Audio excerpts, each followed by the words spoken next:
Good evening and welcome to Slam the Gavel, the show that tells all regarding family court, other court issues, as well as CPS. I am your host, Marianne Petrie. You can find me, my books and blogs on dismantlingfamilycourtcorruption.com.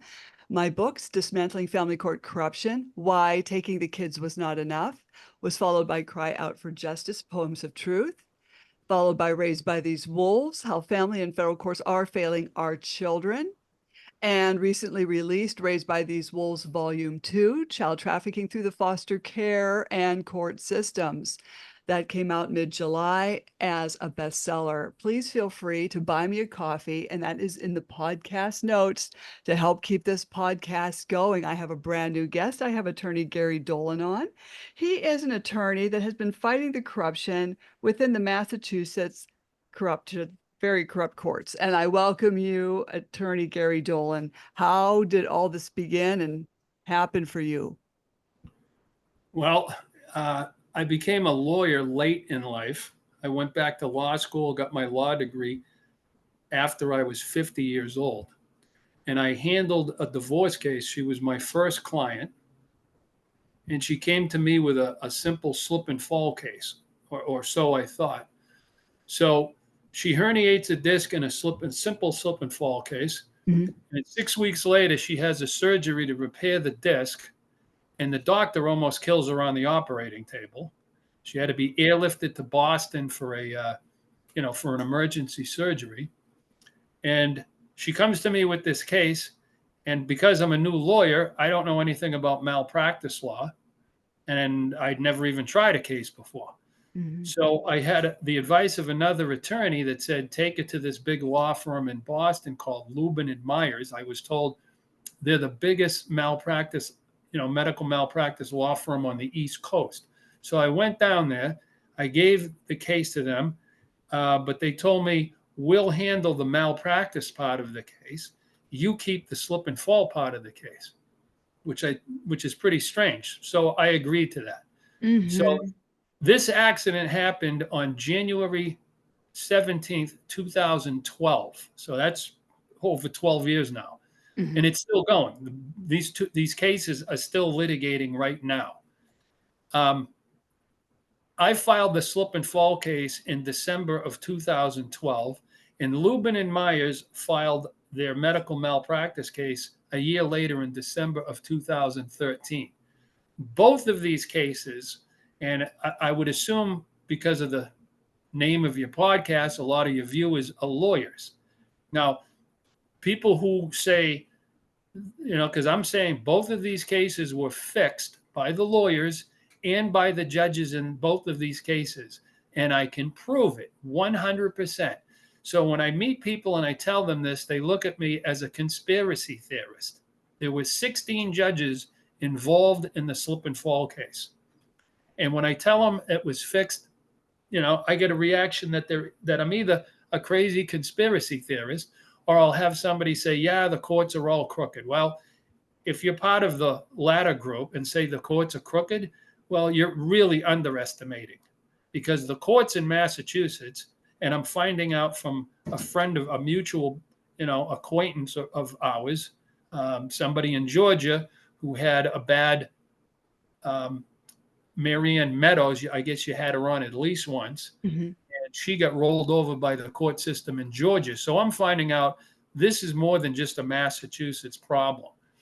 So anyway, we don't have much time. So I'll briefly tell you about the slip and fall case that I tried.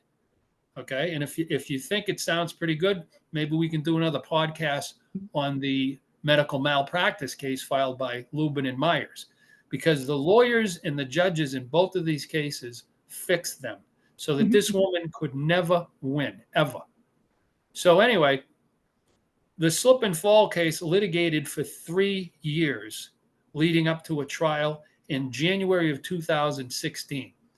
Before the trial, I didn't know this, but the judge that handled this trial helped the 3 lawyers that I was going against. And remember, I'm a rookie lawyer.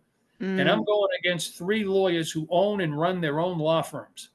Mm-hmm. So I'm outgunned. But I didn't lose this trial because, I was outlawyered, and I didn't lose it because I didn't have a good case. I lost it because the judge helped these three lawyers plant a forgery in the court record 6 months before the trial. They planted the name Dr. Michael Kennedy into the court file without me seeing it.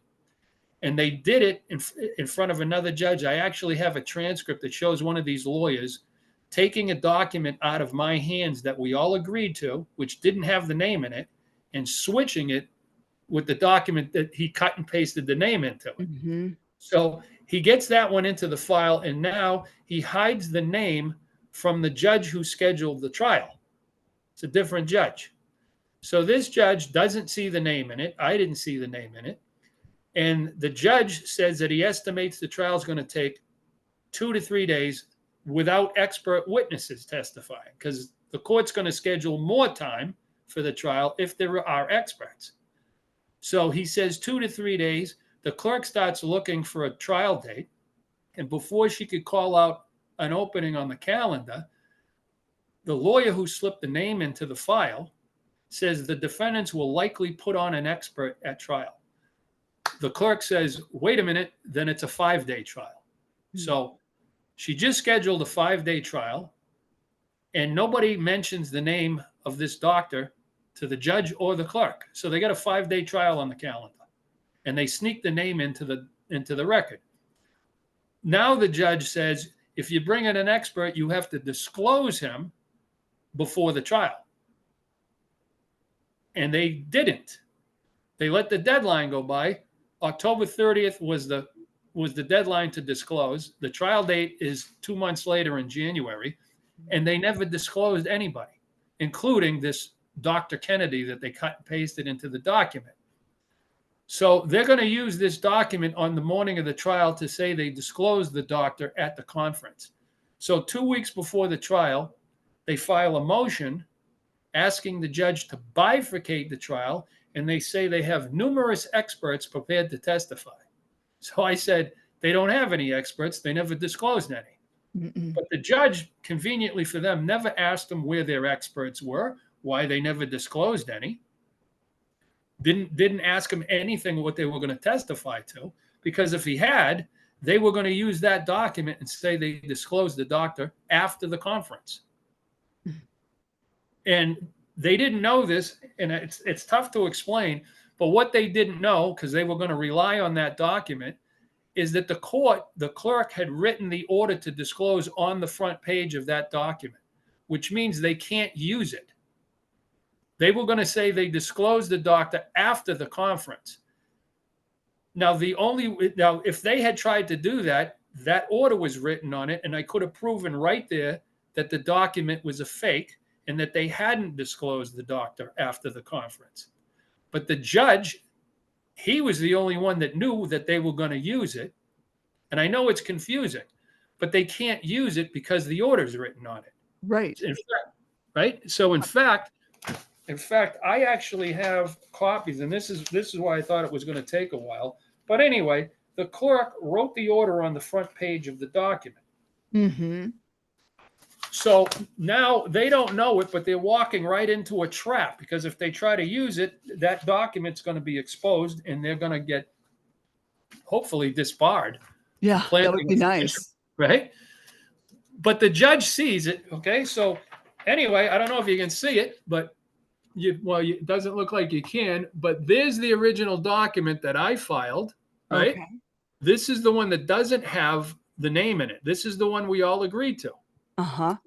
And the clerk wrote 22 on the front page of the document. Mm-hmm. So that went in the file. They cut and pasted the name Dr. Kennedy into this document.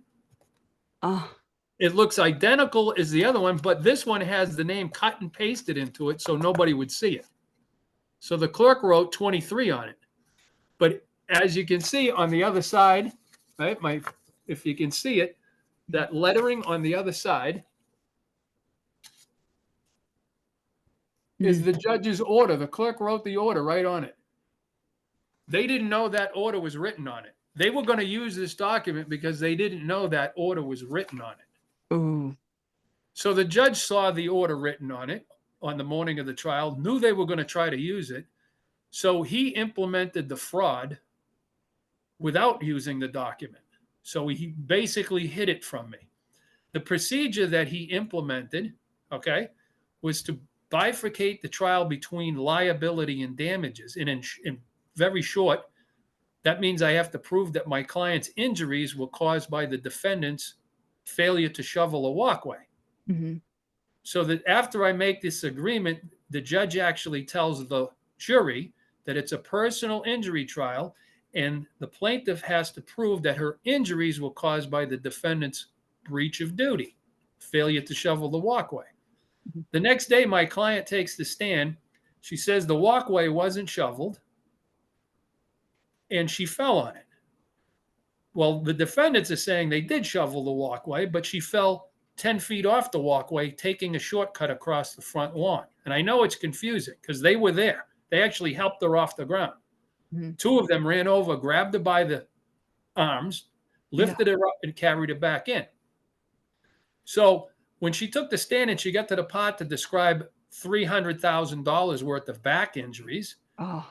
the lawyers objected, and the judge now tells me that before I could present any evidence of her injuries to the jury, I got to prove she fell on the walkway. I have to disprove that she fell on the grass. I Oh. didn't agree to that. I didn't agree to that. And if there's any lawyers watching, I challenge anybody to tell me how you can prove or establish liability in a personal injury case if you can't present evidence of your injuries. It's legally impossible. So we lost. And Mm. we didn't even lose because we couldn't prove where she fell. We probably lost because the judge, after I presented my case on cross-examination, he lets the three lawyers rip my client to pieces over my objections about her arthritis. So they were allowed to present evidence of her arthritis to the jury. This woman walked around in front of the jury for 2 days with a cane that was prescribed for serious and permanent back injuries. And I couldn't tell the jury that. But they actually forced her to tell the jury she was once prescribed years earlier a cane or a walker for the arthritis in her ankles. Oh. So for the past 8 years, I haven't found a judge that would tell me why that evidence was let in, because that's grounds for a new trial. You can't Mhm. do it, right? And I kept saying, how am I supposed to prove liability if I can't present evidence of my client's injuries to the jury? Well, in 8.5 years, I've had 2 appeals to the appeals court denied and dismissed without hearings. I've had over a dozen motions denied without hearings. I've had 2 appeals to the Supreme Judicial Court denied without hearings. They wouldn't even give me a hearing to explain what happened. So on my last appeal to the SJC, I threatened to bring the case to federal court if they didn't at least give me a 10-minute hearing. And of course, they didn't. So I go to federal court and I actually accuse the SJC of fixing the case, the Supreme Judicial Court of Massachusetts. Well, the case was dismissed without allowing me to present evidence. It was dismissed without a hearing. And the judge who dismissed it ordered me to pay the lawyers $18,000 for their attorney's fees. So now I got that hanging over my head. That was 2.5 years ago. I appealed that decision. It's been sitting in federal court for 2.5 years. And they're not even assigning the judges to it yet. And I have a feeling they're doing it because at the same time, the Massachusetts Board of Bar Overseers opened up a secret investigation against me. Oh. And for 2.5 years, they wouldn't tell me who initiated the investigation, who filed the complaint, what I was being charged with. That secret investigation went on for 2.5 years. Last June, they recommended my disbarment, and we're in the process of doing it right now. I just had a 6-day trial with the Board of Bar Overseers where they wouldn't let me explain what happened. They wouldn't let me present evidence. They wouldn't let me produce witnesses. They wouldn't even let me depose the lawyers who were there. The guy that planted the forgery was the star witness against me, and I wasn't allowed to depose him. Okay, and which is really strange because one of them actually admitted that he got together with the Bar Council, the Board of Bar Overseers, twice to prepare his testimony against me. So he's on the stand. he was lying. The bar counsel was questioning him, and then I get to cross-examine him. And as soon as I start, the people at the Board of Bar Overseers said, sorry, it's lunchtime. We got it. And I said, okay, I'll finish my cross-examination after lunch. No, you can't do that. He's going on vacation. He's not coming back. And I just looked at him and said, this is a joke. And if he doesn't come back, neither am I. So they said they made arrangements for him to come back. This was in March. They made arrangements for him to come back in April. So in between, I go to the courthouse where the case was tried 8 years ago to get information to prove this guy's lying. And I got arrested for trespassing. The clerk, when I told her I was a lawyer and I was doing an article in the newspaper, local newspaper, on corruption, she didn't want to answer the questions. And they called the police and they had me arrested for trespassing. I go to trial next Wednesday for trespassing, and I'm looking at 3 months in jail. So what we got here is a case where a lawyer plants a forgery, and 3 judges on the appeals court actually acknowledged it was a forgery, but they made the argument that if I had been more diligent, I could have prevented them from planting it, and I could have prevented the fraud. So, I mean, to me, if you think about it, it's the same logic where a judge would be blaming a rape victim, right? You drank too much. You shouldn't have been hanging around at that bar. So they're telling me if I had just been more diligent, I could have prevented them from committing the fraud. It's the same logic. But anyway, to sum it up, I'm still waiting on the federal court to either toss aside the $18,000 judgment against me. I believe what they're doing is they're waiting for the Board of Bar Overseers, who will disbar me in September. So I'm getting disbarred. I got to pay these lawyers $18,000 after what they ruined my career. They ruined my client's life.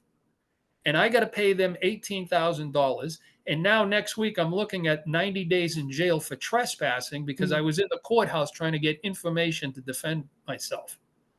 So if any of you viewers would like to help me, I've been protesting this. I've got a paper, a flyer that I've been handing out in front of the courthouses, and I'm calling it Operation Greylord, if you can see it. Operation Greylord. And I've got a list of all the judges involved in this case. There's a whole list of the judges involved in both cases because Luben and Myers fixed the other case. We won't get into that because that's another podcast. Yeah. But anyway, that's the story.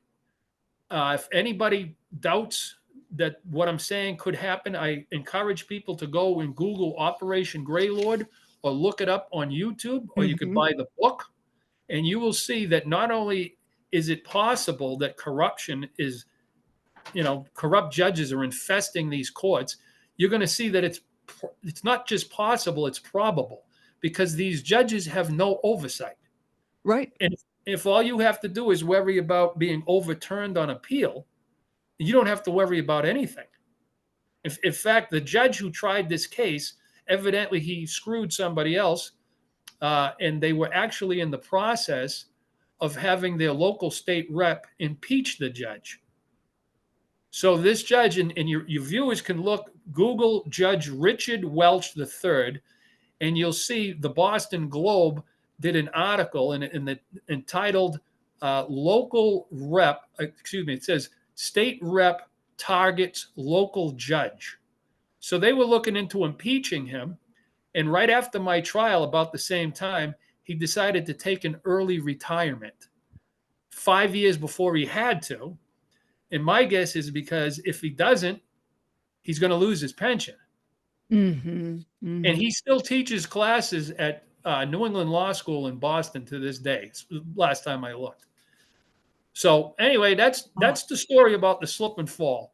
The other one, what Luben and Myers did to the other case is even worse, if it's possible. But anyway, this is where I am today. So I'm getting ready after this podcast to put my case together to defend myself in front of a jury next week, so that I don't go to and you got to go back 40 years to even look for a parking ticket. If I lose this trial, I predict that the judge in this case is going to give me the maximum 90 days in jail. I'm going to spend 90 days in jail. Who's that judge? The one that's trying my trespass case, I don't know. His name is Doyle. His last name is Doyle. I can't remember off the top of my head what his first name is, but he could be an honest judge. Mhm, Even if I get convicted, an honest, competent judge would look at me and say, "Hey, this guy's 66 years old. Yeah.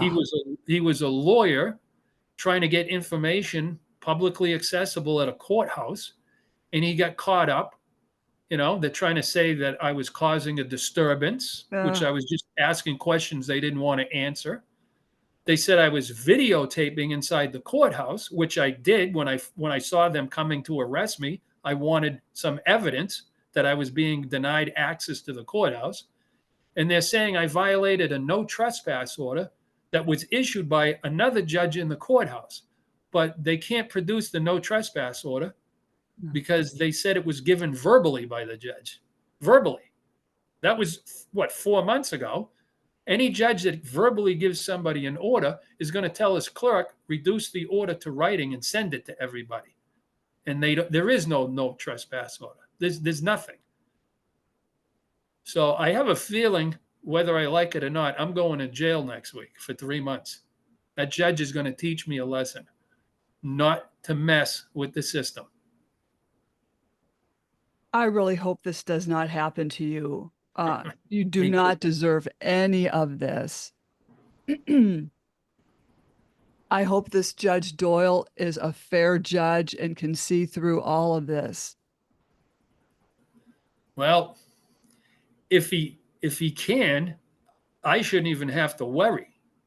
Okay, legally, I'm going in there and I'm going to be saying if there's no trespass order against me, I want a copy of it. If there is no copy, then you got to put the judge who issued it on the stand. And I've got the witness list and the judge isn't on it. So the first thing I'm going to do, and I hope I don't reveal my strategy because they might call the judge now when they see this podcast. But if he don't show up, I'm just going to say you can't try this case because you don't have the person that issued the no trespass order. You can't have the cop say, well, the judge gave it to me and I passed it along to you verbally. Well, that's hearsay. Right. So I can't go in front of a jury and you can't let the jury, convict me for 3 months on a hearsay statement. So either produce the judge or the case has got to be dismissed. But of course, you show the judges a forgery and they acknowledge it's a forgery and they say, well, we're not going to do anything about it. So what kind of a system am I working in, What a disgrace. Shame on them for even pulling this. I mean, and the sad part is if you go to the Massachusetts Board of Bar Overseers website, right on the homepage, it says the Bar Council and the Mass BBO are independent organizations set up by the SJC in 1974 to investigate complaints against lawyers in Massachusetts. So you think, okay, so they're independent organizations. So when they filed an investigation, when they came after me, I thought, okay, I'm going to show them the evidence. I'm going to show them the documents of forgery. I got a transcript that shows how they snuck it into the court record, how they kept it. They snuck it past the judge and they tricked them into scheduling a 5-day trial when he was about to schedule a 3-day trial. I showed them everything. I figured if they're independent, they're going to dismiss the case against me and they'll go after the guy who planted the forgery and pulled all this off, right? Mm-hmm. Well, they didn't. So instead, their own rules say that I have a right to present witnesses. But when I tried to subpoena some of these judges, they said, no, the judges are too important to testify. You're not getting any witnesses. And I said, okay, I need some evidence. And they said, and even though the rule says that I have a right to any evidence that isn't privileged, the Board of Bar Overseers blocked me. I couldn't get any evidence. They barred me from getting evidence. And then when I said, okay, I want to depose your witnesses, including those lawyers. And they said, no, that would be too much of a burden for them to sit down for a deposition. So even though their own rules say that I can do these things, they denied me access to these people. And it's kind of funny that one of them admitted that he actually got together with the bar council to discuss his testimony, and yet I can't depose him. So they got up on the stand, and I can tell you they lied through their teeth. Oh, yeah. They were prepared to do it. And because this was on the fly and I only get one crack at him on cross-examination, that's it. So it's not like, but the first lawyer, they conceded that it wasn't fair that I didn't get to cross-examine him, and they made him come back. So I go out to get the information to prove he's lying. So when we come back, I can throw it in his face. Mhm. And I get arrested for trespassing, and I didn't even get the information. I've been barred from all the courthouses up here since last March. So if I was actually a practicing attorney right now, and I go near one of these courthouses, I'm getting arrested and automatically thrown in jail for 3 months. Well, then So I would think it would make sense that you don't even show up to this trial on Wednesday, right? Because if there's no, they'll get a default, they'll issue a bench warrant, they'll send the cops over here, and I'll get arrested. I mean, Yeah. I've got, and they offered me a deal. They said you could basically plead guilty, and then you'll be put on probation. And if you don't do anything during the probation period, your case, your guilty finding will be sealed. But I'm still guilty. And even when you hear that a case has been sealed, that doesn't stop the cops or other unscrupulous people from unsealing. There's plenty of ways to get around a sealed case.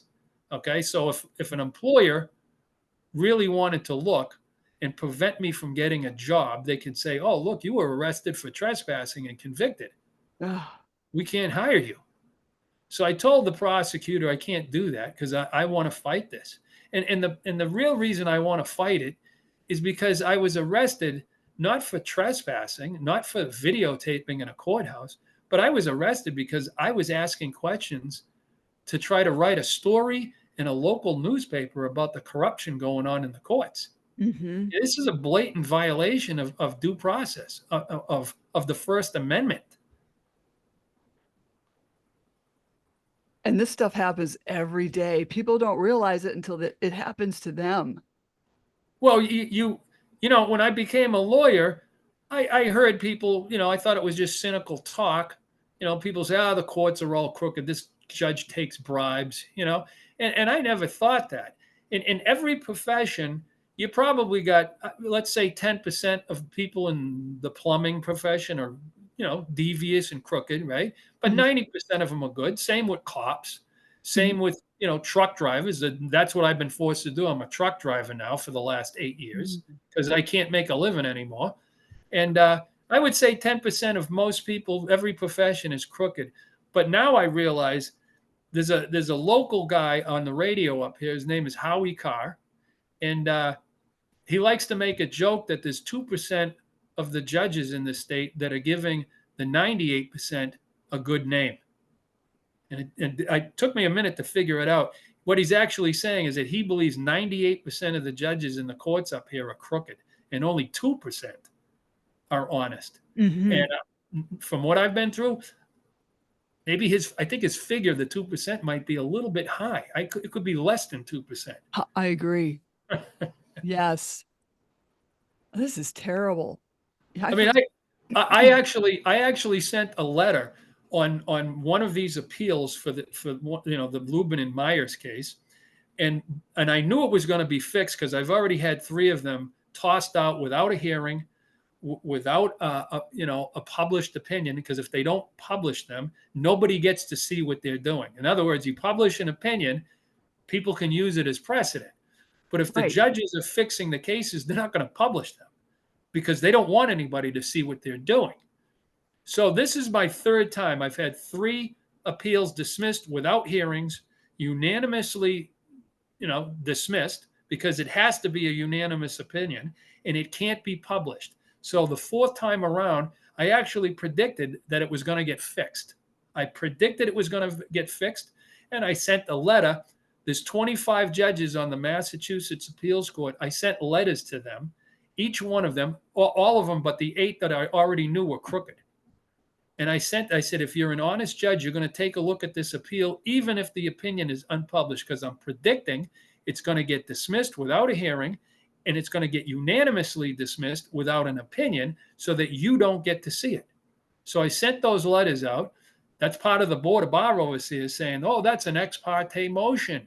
You're an unethical lawyer trying to influence the court. So sure enough, the case was dismissed without a hearing, unanimously, without a published opinion. And not one of those other judges, if there are any honest judges, because I'm going to send another letter out in a couple of weeks, and I don't know, I think I'm going to try to shame them and say, look what happened to me. And I might be in jail because you people don't want to stand up. So to me, I can actually prove there were at least 10 crooked judges out of the 25 on the appeals court.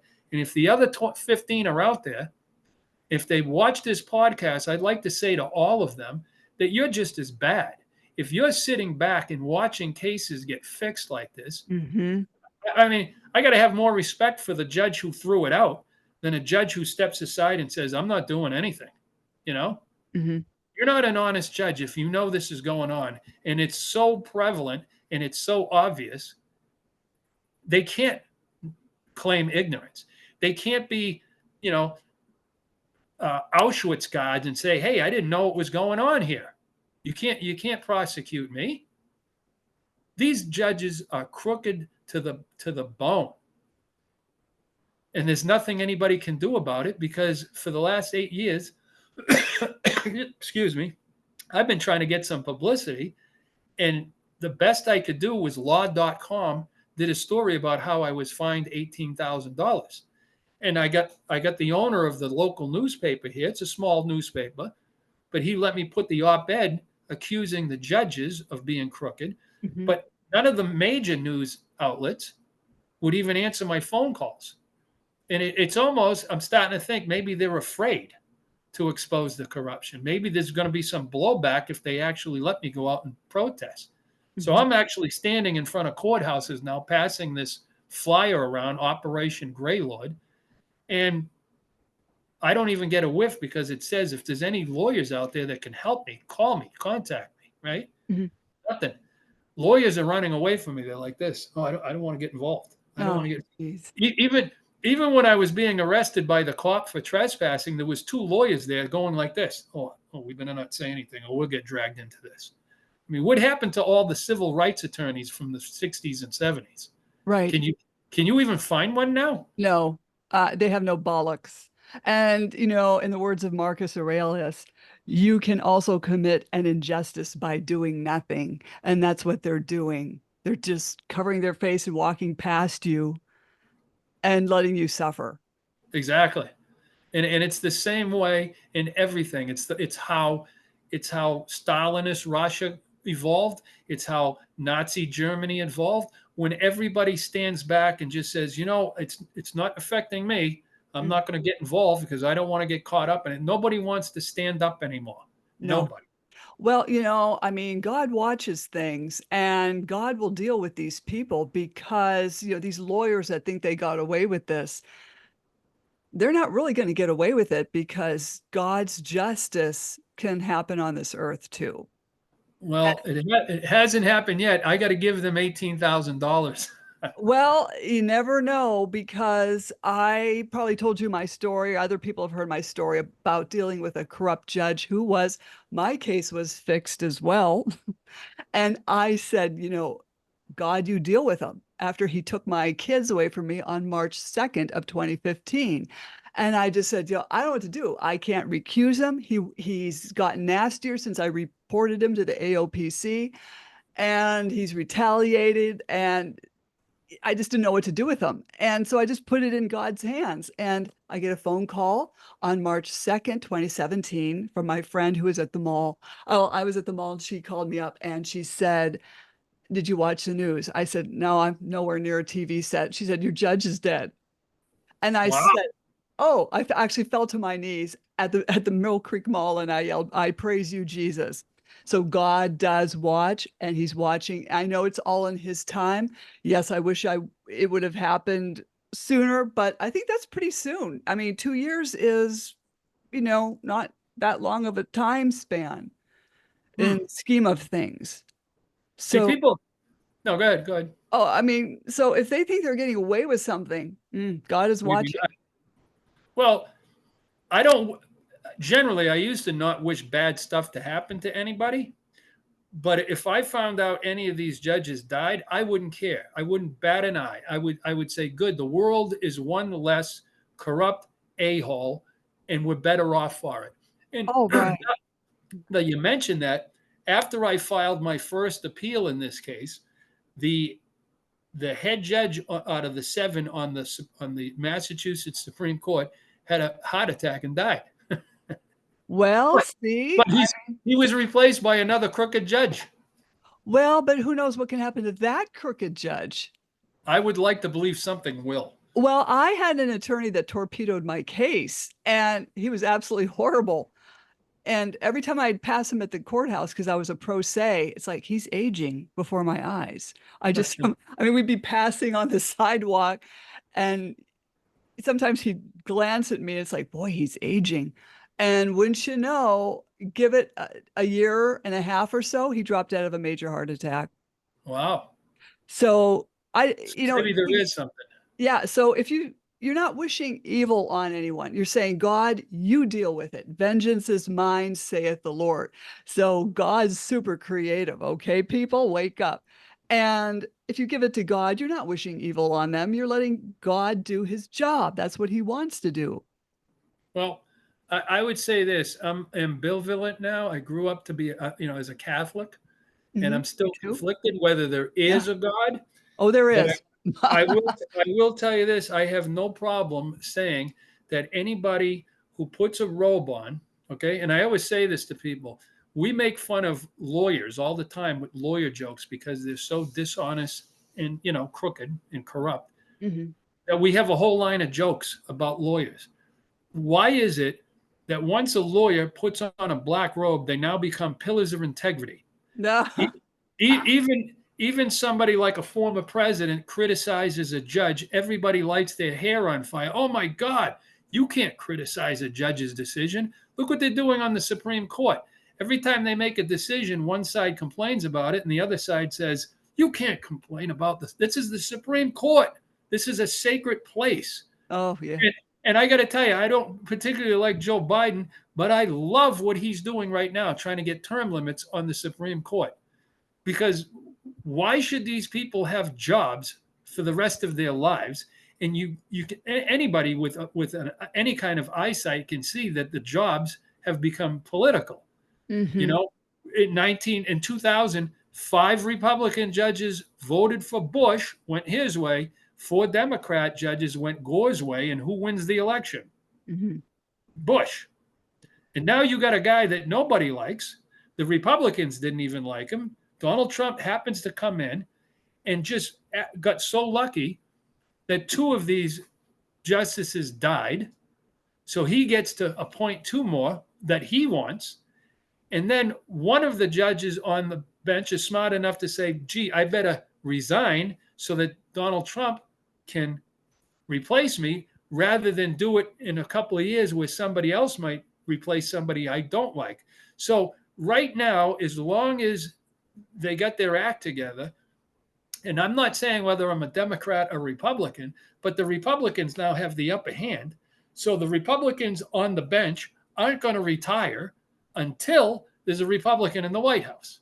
And this is the way it's going to be forever now. Hmm. So the only way to stop this is to have term limits. And most people in the country, I saw, I think it was Fox News, had a poll out there, and 80% of Americans say that they should have term limits. Hmm. Hmm. If the president has term limits and the congressmen and senators have term limits, why shouldn't these guys have term limits? Why should you have a judge like Ginsburg?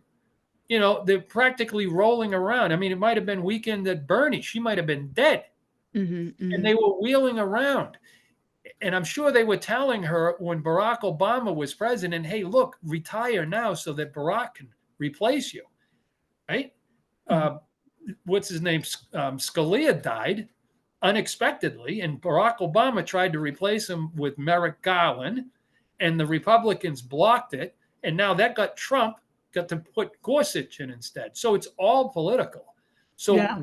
why are we sitting back and letting the entire justice system? I don't know where it's like where you are, but in Oh, Massachusetts, you're a judge. You got to retire at 70, and there's almost yeah. nothing you can do. You got Yeah. to get your state rep. You got to get public opinion with you, and you got to impeach the judge to get rid of him.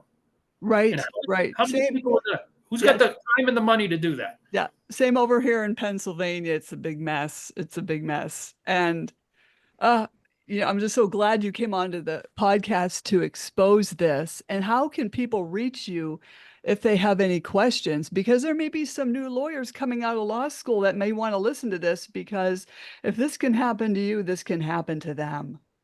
Well, I don't think new lawyers would do that because I put this Operation Greylord Hmm. flyer all over the law school. I snuck in one night and I went into all the bulletin boards around the hallways and I put that up there, and I did it twice over the last year. And I didn't get a single phone call, not one. And you would think some lawyer, some future lawyer who might want to do civil, rights activism might actually say, "Hey, I'm going to call this guy and get in on this." Yeah. Not one of these students called me, which tells me that all they're interested in is getting out and making some money. Hmm. That's all anybody cares about. Right. Right. Well, how can people reach you if they have any questions? Gary Dolan 76 at gmail.com. Well, I thank you for coming on the podcast, and please keep us posted. I'll have you back on again. Don't jump off, okay? Slam the Gavel is a podcast to help the public understand what really goes on in these courtrooms. I'm your host, Marianne Petrie, and you can find me on Spotify, YouTube, Apple iTunes, iHeartRadio, Google, and other platforms I don't even know about. Again, feel free to buy me a coffee, which you can find in the podcast notes to help keep this podcast going. And I totally thank you, Attorney Gary Dolan, for telling us all about this, and keep me posted. You're welcome. And if I'm out of jail in October, I'll give you a call. Maybe we'll do the other case. Sure, sure. Thank you. Thank you.